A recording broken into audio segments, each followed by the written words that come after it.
Quero convidar a todos que abram em Mateus 21. Mateus 21, verso número 8 ao verso número 9. Mateus 21, do verso 8 ao verso de número 9. E depois nós vamos estar abrindo em Lucas 19, no verso 37 e 38. Sendo que esses versículos estão colocados aqui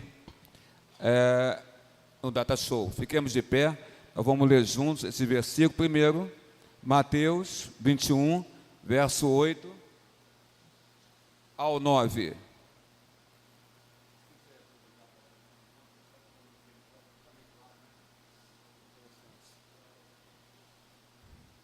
Vamos ler juntos, igreja. Diz assim a palavra do Senhor, verso 8, Mateus 21. E a maior parte da multidão estendeu as suas vestes pelo caminho, e outras cortavam ramos de árvores, espalhando-os pela estrada. E as multidões, tanto as que o precediam, como as que o seguiam, clamavam: Hosana ao filho de Davi, bendito o que vem em nome do Senhor, hosana nas maiores alturas. Agora você adiante um pouquinho a sua Bíblia para Lucas, também será colocado aqui no Data Show. Lucas 19, verso 37 e 38. Lucas 19, 37 e 38.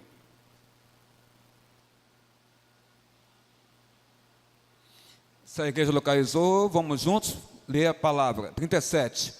E quando se aproximava da descida do Monte das Oliveiras, toda a multidão dos discípulos passou jubilosa, a louvar a Deus em alta voz, por todos os milagres que tinham visto, dizendo: bendito é o Rei que vem em nome do Senhor, paz no céu e glória nas maiores alturas. Que Deus nos guarde, nos abençoe a leitura da sua palavra neste momento. A igreja pode tomar assento em nome do Senhor Jesus.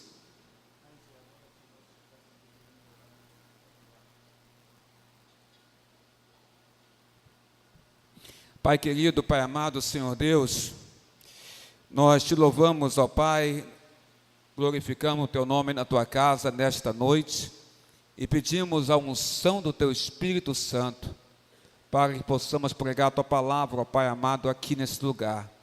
Sabemos que sem a ação do Teu Santo Espírito, a palavra, Senhor Deus, ela não tem como ser esclarecida, revelada ao Teu povo.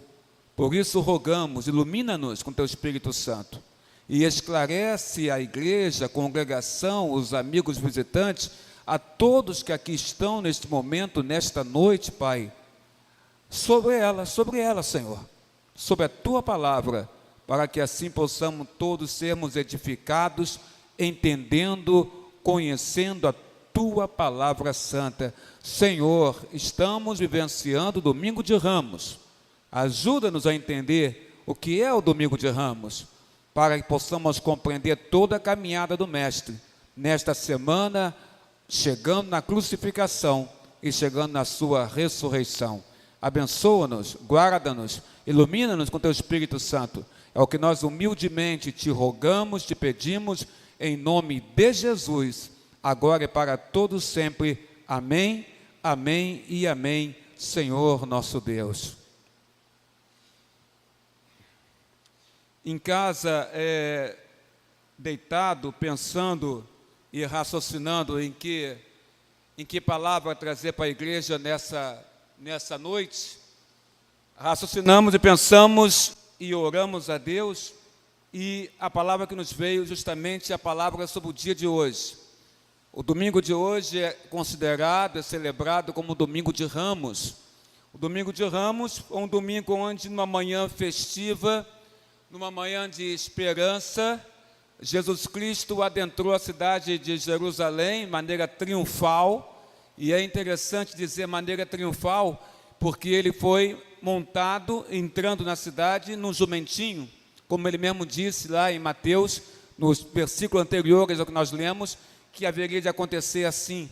Ele entraria num filhotinho de uma jumenta, um jumentinho, aonde ele montaria e entraria naquela cidade. Entrada triunfal do Senhor Jesus. Domingo de Ramos é o nome que nós usamos para acordar ou recordar o dia em que o ser humano buscou os elementos da natureza, ramos de árvore, ramos de palmeira, para poder então louvar ao nome do Rei, ao nome do Senhor Jesus. Por isso damos esse nome Domingo de Ramos. Ali Jesus Cristo entrou naquela cidade, e naquela semana ele passaria pela mais aviltante forma de tortura inventada pelo homem, que é a crucificação, dada pelos romanos ao Senhor Jesus. Naquela manhã de júbilo, Jesus Cristo, então, ouviu por parte dos discípulos, por parte daquelas pessoas, palavras de louvor. A igreja está me ouvindo? Se tiver, faz um sinal, por favor. Está me ouvindo bem? Por favor, irmão da sonoplastia, eu que não estou me ouvindo, então. Aqui em cima, no púlpito, por favor, então, as caixas de retorno. Num tom baixo, mas que eu possa me ouvir. Porque a igreja está ouvindo, glória a Deus. Naquela manhã de júbilo, palavras de louvor brotavam espontaneamente dos lábios do povo. E eram palavras, sim, de louvor, espontâneas, mas não eram palavras descompromissadas, de alguma forma de compromisso com o reino de Deus, não. Eram palavras de homens que tinham um compromisso com o reino de Deus. E quando louvavam São Jesus, você pode verificar isso em Lucas, na hora em que eles louvam o Senhor, versículo de número 38, eles dizem: bendito é o Rei que vem em nome do Senhor, paz no céu e glória nas maiores alturas. Os discípulos reconhecem que aquele que está entrando na cidade, montado no jumentinho, entrada triunfal em Jerusalém, é aquele que é o Rei, aquele que a Bíblia Sagrada, a Escritura tinham dito que haveria de vir, é Jesus, o profeta de Nazaré. Ele vem montado no jumentinho, filhote de uma jumenta, mas os discípulos dizem, é o Rei que vem vindo. E tanto eles dizem isso que os fariseus, eles falam com Jesus no versículo 39 de Lucas, capítulo 19, e dizem assim: mestre, repreende os teus discípulos. Eles pedem para Jesus repreender os discípulos porque eles estavam insistindo em dizer que Jesus era rei. E eles entendiam que aquilo era uma heresia, dizer que Cristo era rei. Rei era César, o imperador romano, e nunca que um judeu poderia avocar para si o título de rei, se o rei maior era César. Então o fariseu fala: mestre, Jesus, repreende os teus discípulos naquilo que eles estão dizendo. Jesus então diz uma palavra tremenda para o coração daqueles homens: olha, asseguro-vos de uma coisa, se eu repreender eles, se eu disser para que eles se calem, as próprias pedras clamarão, disse o Senhor Jesus naquele momento. Naquela manhã de júbilo, palavras de louvor brotavam espontaneamente nos lábios do povo. Palavras não vazias, palavras não descompromissadas, mas palavras que envolviam uma atitude de compromisso, e uma atitude de compromisso com o reino de Deus. Louvar o Nazareno, louvar o profeta, louvar o Senhor Jesus Cristo, ali, ele entrando em Jerusalém, dizer que ele é o rei esperado por todos, era um ato de compromisso com o reino de Deus. Era um ato também, podemos colocar assim, de coragem. Significava ter coragem, porque quando eles disseram, ele é o rei, eles estavam se opondo naquele momento ao governo de Roma, e também as lideranças religiosas judaicas que estavam ouvindo eles dizerem que o rei estava chegando, que o bendito era o rei que vinha em nome do Senhor. Se o louvor não soasse das gargantas daqueles discípulos, certamente, disse o Senhor Jesus, as pedras que se acumulavam no terreno seco de Jerusalém, elas se clamariam o nome do Senhor Jesus. A pergunta que chega para nós agora aqui é: será que os discípulos tinham plena consciência do que haveria de acontecer com Jesus?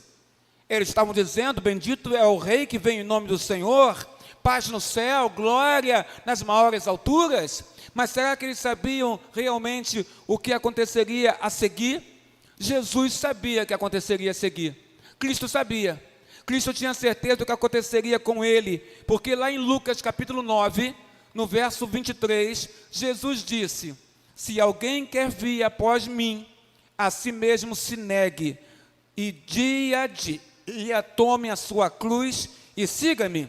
Quando Cristo fala, se alguém quer me seguir, negue a si mesmo, é negar o senhorio que você tem sobre si.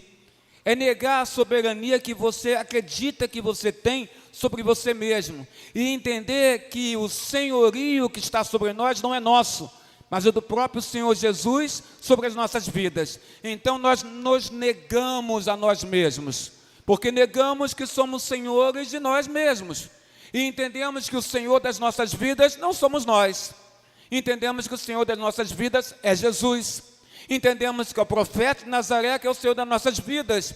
E é verdade isso, porque se nós somos igreja, entendemos que o cabeça da igreja é Jesus.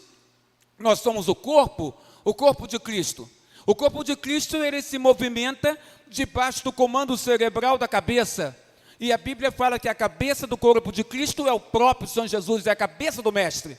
Então quem pensa por nós, quem comanda nossos movimentos é o Senhor Jesus. Então quando Cristo fala negue a si mesmo, ele está dizendo: negue o senhorio que você acha que você tem sobre você mesmo, e aceite o meu senhorio, a minha soberania sobre você. E dia a dia, tome a sua cruz, diz o Senhor Jesus Cristo, e siga-me. Cada um de nós tem uma cruz que nós devemos carregar. Cada um de nós tem uma cruz que não é leve não, irmão, irmã, amigo, visitante. A cruz que está sobre nós não é leve, mas Jesus nos ajuda a segurarmos a nossa cruz. Ele fala: dia a dia, tome você, tome eu, a sua cruz e siga-me. Siga-me a quem? Siga-me, ele diz, siga ele, siga Jesus. Depois dos ramos das árvores, ou melhor, dos ramos da palmeira, em louvor ao rei, viria a morte na cruz.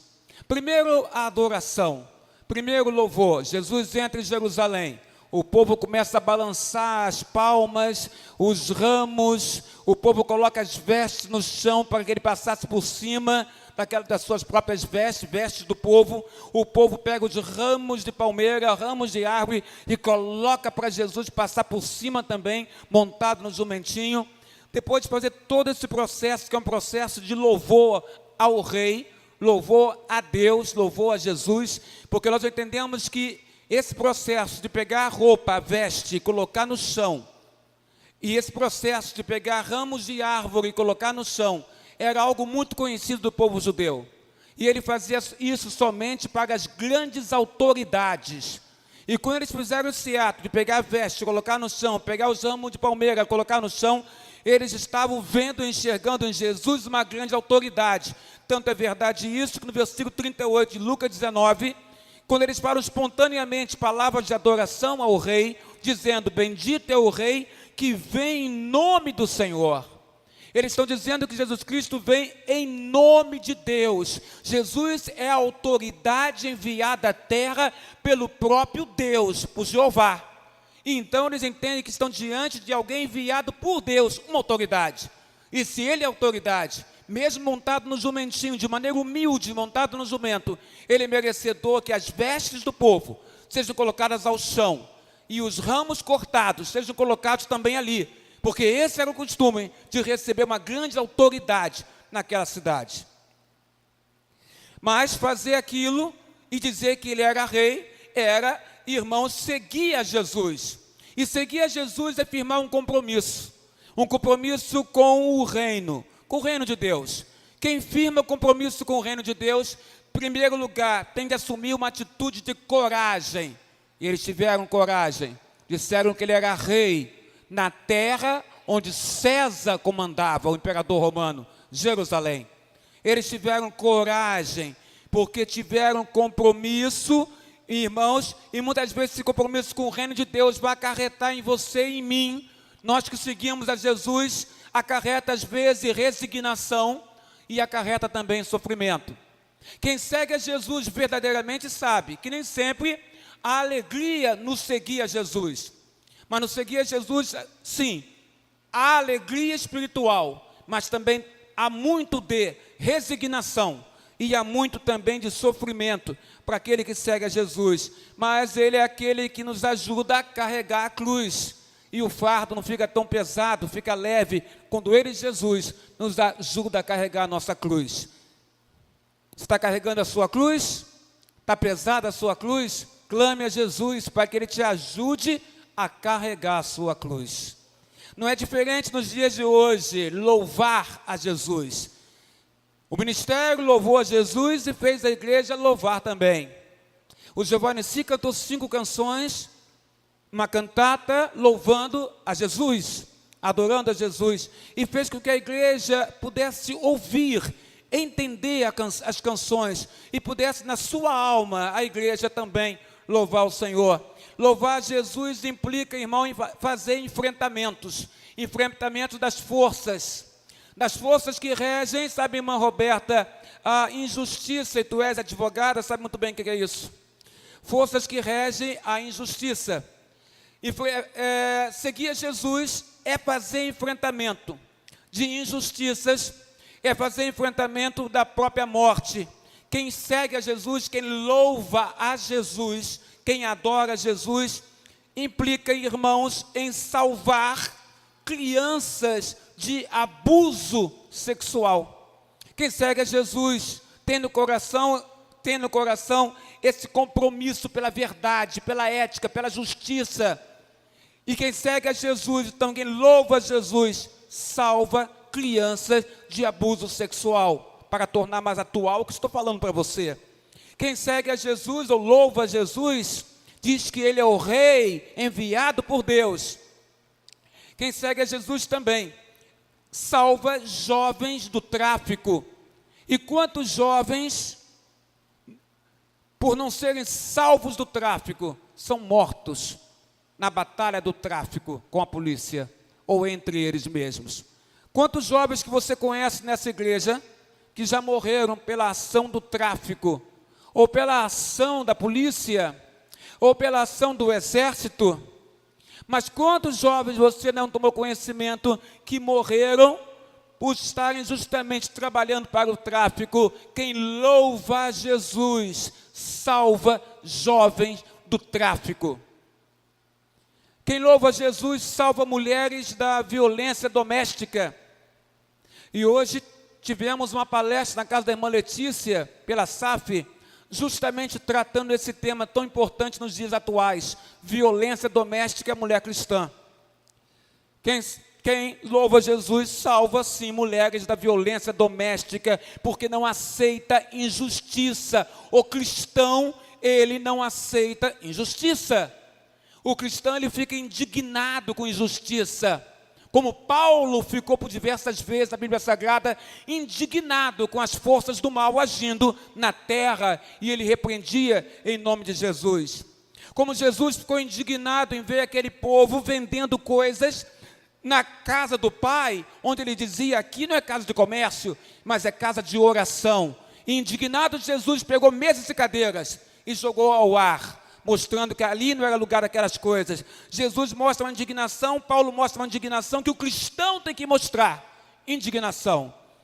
E quem louva Jesus fica indignado e procura salvar mulheres sim da violência doméstica. Quem louva Jesus também, irmãos, abriga sem teto. Quem louva Jesus dá acolhida à prostituta. Porque quem ama ao Senhor Jesus, ou quem louva ao Senhor Jesus, vê nessas pessoas uma possibilidade em Deus, no Espírito Santo, delas serem salvas, e olha para si mesmo como igreja, e se vê como anunciador de um Cristo que transforma, que converte corações e que salva vidas. Quem olha para si mesmo e vê como um cristão que nunca vai permitir, não, Senhor, As pedras não precisam clamar não, porque eu vou clamar. Eu sou teu, pertence à tua igreja, o Senhor comanda a minha vida, o Senhor tem um senhorio da minha vida, eu vou clamar. As pedras não precisam clamar, Senhor Jesus. O que parece para mim, e penso que falo por mim mesmo, nesse momento, é que a igreja está deixando as pedras clamarem, e a igreja não está agindo como igreja, entendendo que todas essas coisas que falei aqui agora, cabe também a nós, como crentes, agir em nome do Senhor Jesus. Tudo que falei é perigoso. Acolher prostituta, brigar sem teto, salvar mulheres de violência doméstica, salvar crianças de pedófilos, de abuso sexual, salvar jovens do tráfico, tudo é perigoso. Eu sei disso. Não exige apenas uma coragem individual, minha ou sua, para isso. Exige uma organização institucional para podermos agir unidos, juntos, não uma pessoa sozinha, mas todo um povo, para poder agir desta maneira. Precisamos estar unidos, como igreja que somos, organização institucional, para poder agir em prol dessas pessoas que estão sofrendo. Contudo, digo aos irmãos e irmãs, amigos visitantes, não nos enganemos mais. O verdadeiro louvor que Jesus espera da sua igreja é este louvor. É o louvor da prática, é da praticidade. É o louvor que não fica apenas em palavras, mas é o louvor em que há gestos, em que há atuação. Louvor que há adoração, mas também é um louvor onde há praticidade para ajudar. Miqueias sabia disso. O profeta Miqueias, capítulo 6, verso 8, ele diz assim: ele te declarou, ó homem, o que é bom. Miqueias 6, verso 8. Ele te declarou, ó homem, o que é bom. O que é que o Senhor pede de ti? Senão que pratiques a justiça, ame a misericórdia e andes humildemente com o teu Deus. Miqueias fala claramente, olha, ele diz, você sabe o que Deus requer de você? Eu vou te dizer, ele fala, Deus quer que você pratique a justiça, Deus quer que você ame a misericórdia, e Deus quer que você ande de forma humilde junto a Ele, Deus. Miqueias traz para a igreja o que Deus espera da igreja: justiça, misericórdia e andar de forma humilde diante do próprio Pai, diante do próprio Deus. Por isso, se a igreja calar, a natureza vai falar. Se a igreja clamar, a natureza clamará. Clamarão as mães que perderam seus filhos para a violência. E no país onde nós moramos, habitamos e gostamos e amamos esse país, quantas mães não perderam seus filhos para violências? Para violência. Quantos tiros de fuzil recebeu aquele chefe de família agora? 80? Quantas mães perderam seus filhos para a violência? Clamarão os pobres que perdem a esperança, clamarão os animais que estão em extinção, clamará o meio ambiente, a natureza que está em desequilíbrio, porque o homem, mordomo de Deus na gestão desta terra, está destruindo a própria terra. Se nós não clamarmos, igreja, e não falarmos aquilo que está errado nessa terra que nós estamos vivendo, a Bíblia fala, as pedras clamarão. Eu não quero que pedra clame por mim. Eu não quero que pedra fale por mim. Eu quero falar por mim mesmo, porque eu faço parte da igreja de Cristo. E a igreja de Cristo foi formada por Cristo, para não ficar calada, mas para anunciar as boas novas e dizer tudo o que está de errado nesta terra e que não está de acordo com a palavra de Deus. Pedras não devem clamar, mas você deve clamar, irmão. Nós devemos clamar. A palavra hosana, ela se refere aqui no versículo 20, capítulo 21 de Mateus 21, verso 9. A palavra hosana se refere a uma súplica ao auxílio divino. O versículo diz assim: e a multidão que ia adiante e a que seguia clamava: hosana ao filho de Davi. Bendito que vem em nome do Senhor, hosana nas alturas. A palavra Osana vem do hebraico e o significado dela está no Salmo 118, versículo 25. Se você abrir no Salmo 118, verso 25, você tem o significado da palavra Osana. E ela significa, logo no iníciozinho do versículo, salva-nos agora, te pedimos, ó Senhor, salva-nos agora. Osana significa salva-nos agora. Quando eles estão dizendo Osana nas alturas, e quando eles dizem Osana ao filho de Davi, se nós formos pegar a tradução literal no hebraico, eles estão dizendo, Senhor, salva-nos agora, filho de Davi, salva-nos agora. Quando ele fala Osana nas alturas, é como dissesse, salva-nos, Senhor, nas alturas, no poder que vem dos céus, salva-nos. Trata-se de uma súplica por auxílio divino, Osana ao filho de Davi, súplica a quem pode nos atender, súplica ao Filho de Deus, súplica ao próprio Senhor Jesus. Mas só que aconteceu algo interessante com essa palavra, passou-se o tempo. E passando-se o tempo, Osana não era mais salva-nos agora. Era no Velho Testamento, mas no Novo Testamento a palavra modificou-se. E ninguém mais entendia o Novo Testamento, Osana, como salva-nos, socorro, Senhor. Mas agora, Osana significa louvor, adoração. Osana ao filho de Davi. Adoração, adoremos ao filho de Davi. Osana nas alturas, adoremos a ele nas alturas nos céus. Osana agora é adorar, é estar, irmã Célia, jubiloso pela presença do Mestre. Por isso, quando eles viram ele montado no jumentinho, Osana ao filho de Davi. Ou seja, nós te adoramos, Jesus. Nossas vestes estão ao chão. E nós também cortamos ramos de árvore e lançamos ao chão para que você possa passar. Nós te adoramos, profeta de Nazaré, Jesus de Nazaré. A multidão grita na entrada triunfal de Jerusalém, Osana ao filho de Davi. Mas naquela hora a multidão, sem saber, ela está na verdade falando algo que era real e que Cristo iria fazer naquela semana. É uma espécie de rogo inconsciente. Porque essa palavra no original significa salva-nos agora. E naquele tempo de Jesus significa adoremos, louvemos, jubilemos, fiquemos jubilosos em adoração. Quando eles falam Osana ao filho de Davi, se pegarmos a palavra no original, eles estavam num rogo inconsciente, sem saber o que estavam realmente falando. Naquela hora, eles estavam profetizando o que de fato Jesus iria fazer. Jesus naquela semana, ele iria morrer por nós. Jesus naquela semana, ele iria ressuscitar no primeiro dia da semana, no domingo. Ele iria ressuscitar num rogo inconsciente, falando Osana ao filho de Davi.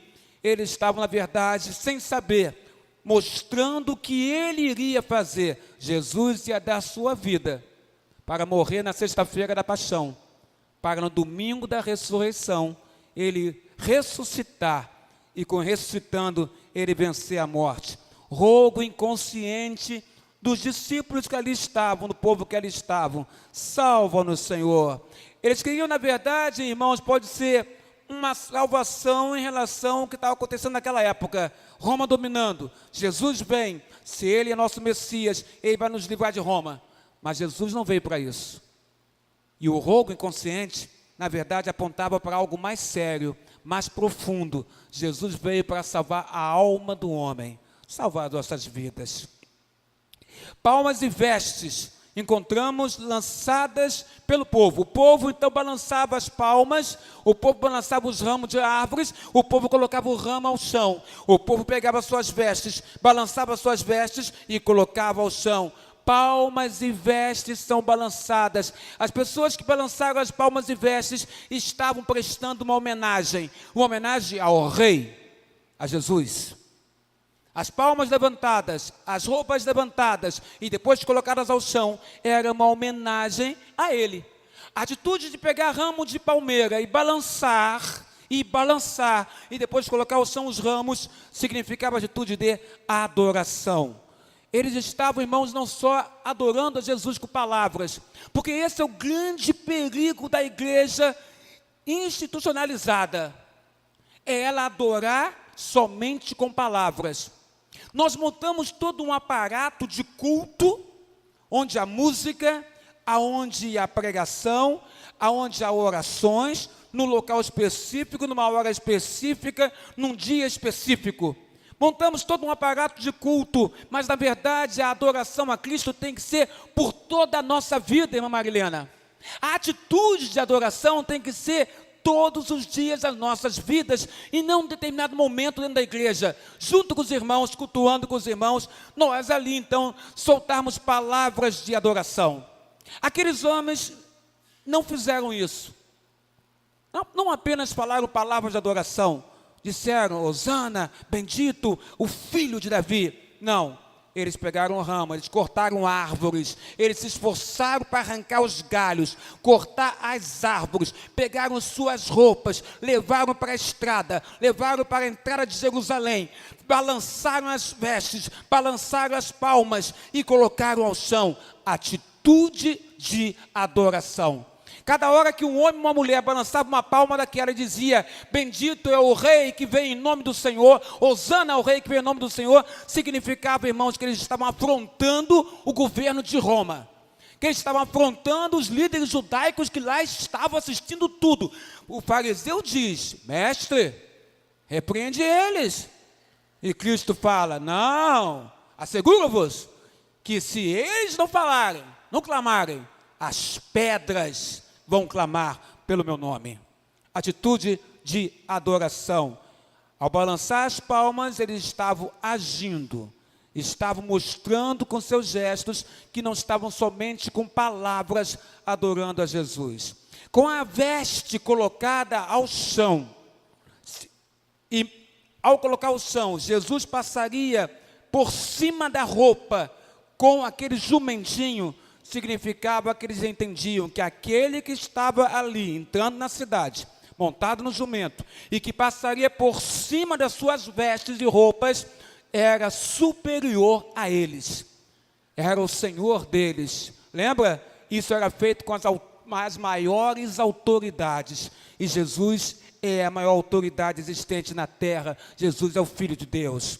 Ao colocar a roupa ao chão, eles estão dizendo, Senhor, nós entendemos que o Senhor é maior do que nós, que o seu senhorio está sobre as nossas vidas. As vestes que nós vestimos estão ao chão, para o Senhor passar por cima, mostrando para nós. Nós entendemos assim, que o Senhor é maior do que nós, que o Senhor é digno de todas as coisas, é digno de eu tirar meu paletó, colocar ao chão, para o Senhor pisar. Ainda que eu goste da minha roupa que eu estou usando, tiro para ti, para o Senhor pisar, porque eu entendo que o Senhor é maior do que eu. É conversão, irmão. É conversão. É você entender que Jesus é mais do que você. É você entender que Jesus é a sua vida. É você entregar aquilo que é particular, que é íntimo, é tua roupa, é a roupa deles, que eles pegaram e colocaram ao chão. Ninguém pegou a roupa do vizinho, pegou a sua própria roupa que gostava e que usava, para que Jesus passasse com um animalzinho, um jumento, por cima da própria roupa. Já imaginou isso? Mostra conversão, coração modificado. O rei é digno de pisar sobre as suas roupas. Hosana, Hosana é louvor. Ao cantar os hinos e dizer Hosana, eles estavam cumprindo o motivo da existência do povo de Deus. O povo de Deus foi criado por Deus para glorificar o nome do Senhor. O crente que não glorifica a Deus, ao Senhor Jesus, tem algo errado na sua vida espiritual. O crente que não solta um louvor a Deus, a Jesus, tem algo errado na sua vida espiritual. Quando nós estamos mal e começamos a cantar louvores, a glorificar Jesus com cânticos e com hinos, sabe o que acontece? Aquilo que te maltrata, aquilo que faz você sofrer, é expurgado do seu coração quando você começa a cantar, quando você começa a glorificar, quando você começa a falar as maravilhas do Senhor Jesus. Hosana ao filho de Davi. Bendito aquele que vem em nome do Senhor. Hosana nas maiores alturas, gritaram os discípulos naquele momento. Tome atitude, igreja, que mostre às pessoas, tanto aqui dentro como lá fora, que você pertence a Jesus. Tome atitude que mostre que você é um cristão. Tome atitude que mostre que você está se despindo de suas roupas, ou melhor, está se despindo da sua religiosidade para viver uma vida verdadeira de louvor, hosana ao Filho de Deus. Todo crente tem que se despir da sua religiosidade. Deus não nos chamou para sermos religiosos, que bate ponto dentro de uma igreja somente.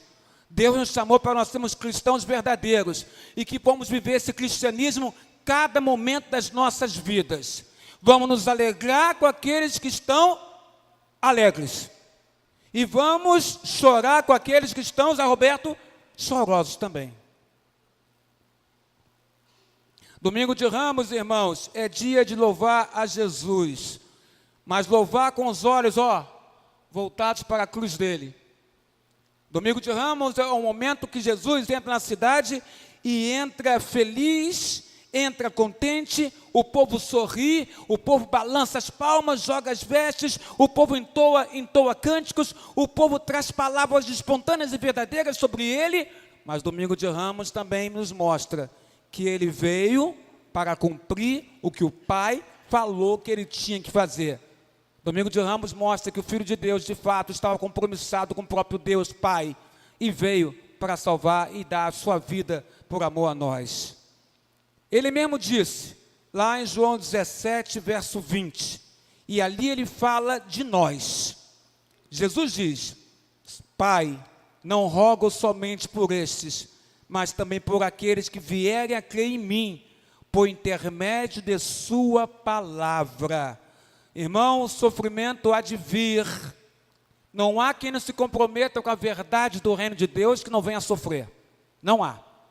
Não há quem não se comprometa em seguir a Jesus que não tenha os seus momentos de sofrimento e perseguição por parte de um mundo que não ama Jesus. Por parte de um mundo que vive nas trevas, na escuridão. E Jesus é luz. E se você segue a Jesus, você é luz. Mas só que você vive num mundo que está nas trevas. E esse mundo que está nas trevas, ele então persegue a ti. Porque você é luz. Então não há quem não se envolva com o reino de Deus que não venha a ter sofrimento. Mas uma palavra como esta de João 17, versículo 20, ela nos reanima, nos coloca para cima. Ela nos mostra que Jesus, lá 2019 anos atrás, ele, ao orar ao Pai, a falar com Deus, ele lembrou de você e de mim.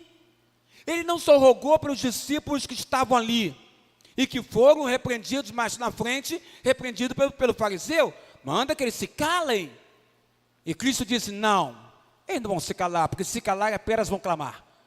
Mas Jesus também nesse momento, ele está rogando por aqueles que haveriam de nascer. Ele diz, olha Pai, não rogo somente por estes, que estão aqui, meus discípulos, mas eu rogo, peço a Ti, eu oro por aqueles que vierem a crer em mim. Jesus está falando dos crentes que viriam de nascer, os eleitos que viriam de nascer pelos séculos e séculos sem fim. Jesus está falando dos discípulos, dos homens e mulheres, que nasceriam depois da era apostólica, depois da sua morte, sua ressurreição, depois que a era apostólica acabasse, depois que os pais da igreja também morressem. Jesus está falando dos discípulos que nasceriam depois. Ele fala, eu oro por eles, porque esses que vão ainda crer em mim. E de que maneira ele fala que essas pessoas deveriam de crer nele? Através da palavra dele. Por isso que a palavra de Deus não pode ser, de forma nenhuma, negligenciada no púlpito, no culto ao Senhor. Porque a palavra de Deus, ela é o alimento para nossas almas. Quando a gente canta hosanas a Deus, louvamos a Ele. Mas nessa hora nós estamos falando com Ele. Quando nós oramos, nós estamos falando com Ele. Mas na hora que a Bíblia é aberta e a palavra é pregada, tudo se inverte. Agora é Deus que fala com a gente. Agora é Deus, pela sua palavra, que nos fala e que nos ensina com a sua palavra. Aqui Jesus diz, eu rogo por eles, que estão comigo aqui agora. Mas Senhor, meu Pai, eu rogo também por aqueles que vierem a crer em mim. E sabe como? Por intermédio da sua palavra. Então, igreja, não podemos de maneira nenhuma negligenciar de falar da palavra de Deus. Porque se fizermos isso, o próprio Jesus disse, a natureza, as pedras clamarão, porque esse papel é nosso, é da igreja do Senhor Jesus. Conversão, vestes, palmas, adoração, atitude prática, hosana, louvor àquele que é o nosso Senhor. E termino lendo a palavra que está colocada lá em Mateus 21, verso 8 e 9. Simplesmente, essa palavra maravilhosa que fala, e a maior parte da multidão estendeu as suas vestes pelo caminho, e outros cortavam, então com o seu próprio braço, com a sua força, cortavam ramos de árvore, arrancavam os ramos de árvore, balançavam ao verem Jesus, e colocavam ao chão, para que o mestre montado no jumentinho, passasse por cima daqueles ramos, e eles espalhavam pela estrada. E as multidões, tanto que o precediam como as que o seguiam, clamavam. Sabe, irmão, clamar é muito mais do que você falar, do que você orar. Clamar é você entregar de coração, é você pedir algo, é você falar algo com Deus de todo o seu entendimento, de todo o seu coração. Um clamor é algo forte, um clamor é algo que sai da nossa alma, que sai do nosso coração. Clamor, eles clamavam. Clamar significa falar de uma forma verdadeira, verdadeira. Eles clamavam dizendo, hosana, todo louvor seja dado ao filho de Davi. Bendito aquele que vem em nome do Senhor, hosana nas maiores alturas. Eles estão dizendo, bendito seja aquele que vem em nome de Deus. Jesus veio à terra em nome de Deus. E no domingo de Ramos, ele mostra para nós a sua missão. E a missão dele tinha um propósito, que hoje você tivesse vida nele, no Senhor Jesus. Eu quero te perguntar uma coisa nesta noite, então, ao teu coração. Quero te perguntar, a você, amado, que está colocado aqui nesse lugar, hoje, como é que está o seu coração em relação ao Filho de Deus? Você reconhece Ele como sendo o bendito que veio em nome do próprio Deus? Você reconhece Jesus Cristo como sendo o Senhor da sua vida? Você é aquele que daria a sua veste, colocaria ao chão para Ele pisar em cima da sua veste? Você é aquele que se esforçaria para cortar galhos de árvore e pegar ramos de palmeiras e poder balançar, glorificando e louvando a Ele e jogar o chão para Ele passar em uma grande festa? Você é aquele que quando Cristo passa, se entrega a Ele de tal maneira que faz festa para Ele? Jesus está te perguntando essa noite no seu coração. Você quer entregar nesta noite, pela ação do Espírito Santo, o seu coração ao Filho de Deus? Você quer nesta noite, você entende que nesta noite, o seu desejo é entregar sua vida a Jesus, o Filho de Deus. Se você pensa assim, e está isso no seu coração, colocado forte no seu coração, eu vou pedir ao ministério que cante uma canção neste momento. E quando essa canção estiver sendo entoada, querido irmão, nós estaremos todos em oração, para que você possa vir à frente, e nesta noite, diante desse povo, você dizer, sim, esse Jesus que veio um domingo de Ramos, é o Jesus que eu também tiro a minha veste, coloco ao chão, é o Jesus que eu corto ramos de palmeira, e com esses ramos eu glorifico a Ele, porque como aquele povo eu digo, bendito é aquele que vem em nome do Senhor.